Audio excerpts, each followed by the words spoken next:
Today, we're focusing on being mindful. Mindfulness is about being alert, about being present, and just being in the moment. So it's not about dwelling on the past or obsessing about the future, which is all too easy to do at the moment. We're living in times of stress, or we're worried about ourselves, about the people we care for. We're worried what the future will hold. So mindfulness can provide a break from this. Mindfulness can help us just to find a little bit of breathing space, to tune back into our bodies, to listen to what we need, and to restore a bit of inner calm. And joining me today is Ajahn Brahm from Serpentine in Western Australia. Ajahn, thanks for being with us today. I'm very happy to be here. I couldn't be anywhere else. Great, wonderful. Ajahn, first of all, can you just tell us a little bit about yourself and what you do? Okay, I'm a Buddhist monk.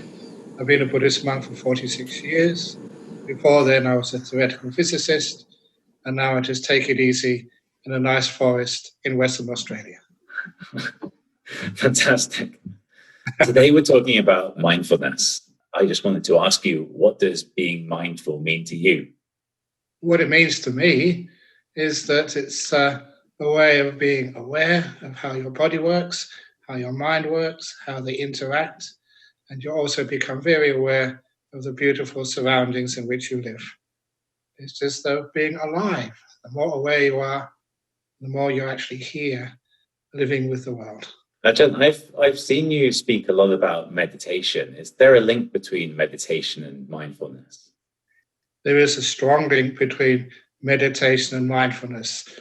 Mindfulness is one of the first things one develops in meditation, and it gets stronger and stronger as it gets empowered just by learning how to be silent inside and to focus the awareness on the important things in your body and in the world. Have you found any key benefits of becoming more mindful over the years?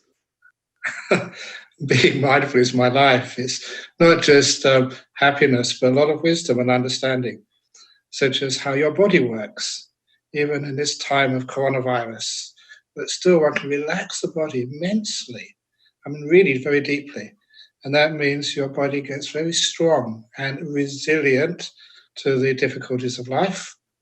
And it's also, you make your mind very resilient as well. When you're mindful and you meditate, you learn how to relax, to let go, to be at ease. Wonderful. So I'm curious, how does an ordinary person start to become more mindful in their everyday lives? By learning how to stop and relax. I've used simple words like relaxing because sometimes people have lost the art of relaxing.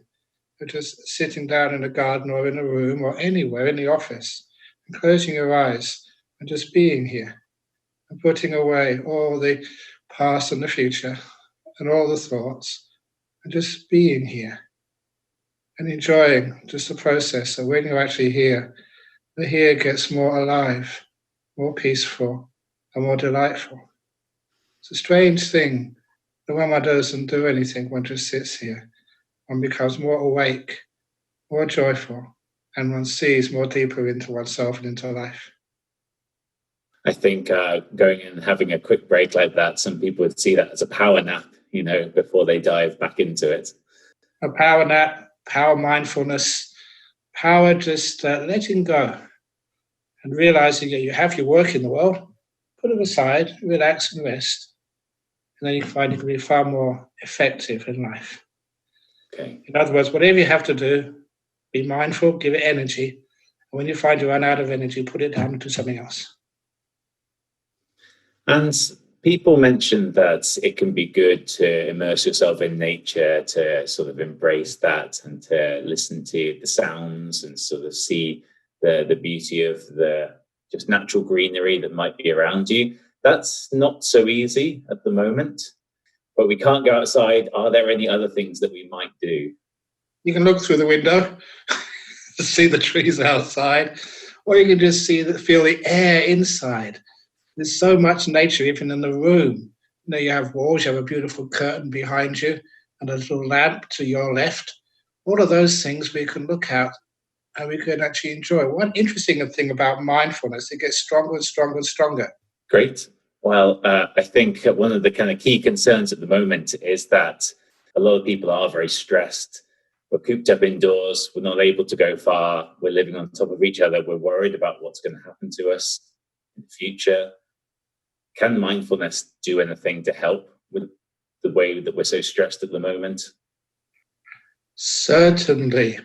As a Buddhist monk, I spend so much of my time cooped up in a little room with my eyes closed, meditating hours every day. And I don't feel cooped up at all, because the idea of feeling cooped up with thinking way too much, if we could only just close our eyes and just be inside our own body and mind and learn how to relax it, we get so much joy and happiness. It is a case in these days we can't go out to get our funding to go to work. So we're getting more and more money poor, but we are getting more and more time rich. People were always complaining to me before they'd have no time to do things. Now it's like you have all the time you want and you don't know how to make use of it. And as for the future, that as a psychologist, as a meditator, we all know that now is where your future is made.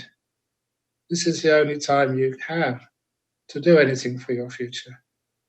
So instead of complaining about this opportunity called now, we exploit it to the max. We enjoy just being here and do whatever we can to make this moment so beneficial that we're doing the very, very, very best for our future. Okay, So, yeah. an opportunity, so grab it. That makes a lot of sense. I was going to ask about people's concerns and anxieties about the future, but I recognize that there is a strong link with mindfulness to just being in the present and appreciating the present. Indeed. And I think sometimes that we like to disturb ourselves because we're not really used to being in the moment. We're always used to doing things and going somewhere. So this is really the perfect opportunity for us to become more aware of ourselves, our bodies, to really get in touch. Our lives for a lot of us are on pause, but we can turn inwards. Well, we always call this in my tradition, you're all on retreat.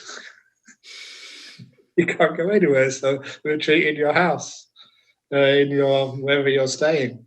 And so on that retreat, it's a great opportunity. People pay a lot of money to go on retreats. And now you've got your own room, your nice food, and so it's perfect. Excellent. Yeah, because it does cost a lot of money to go on these retreats.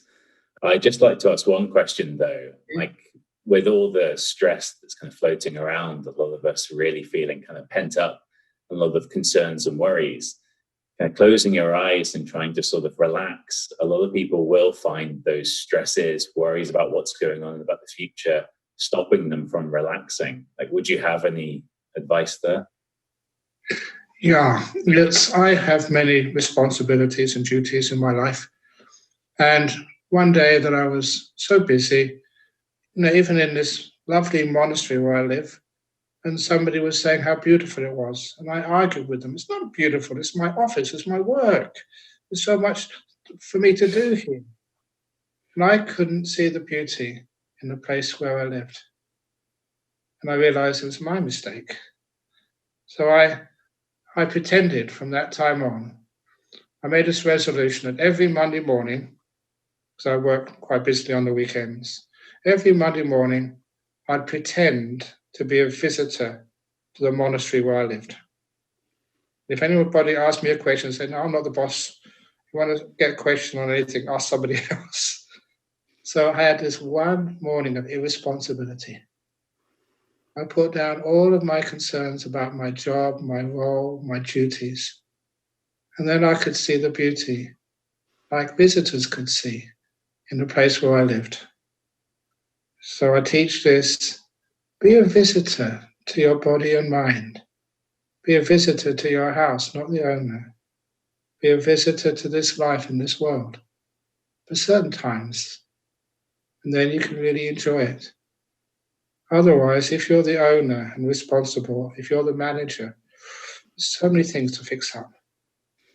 If you're a visitor, This world is very beautiful, even during COVID. And you start to see that, and a lot of the worries get put in perspective. It's a problem. Like all these problems, we get through it.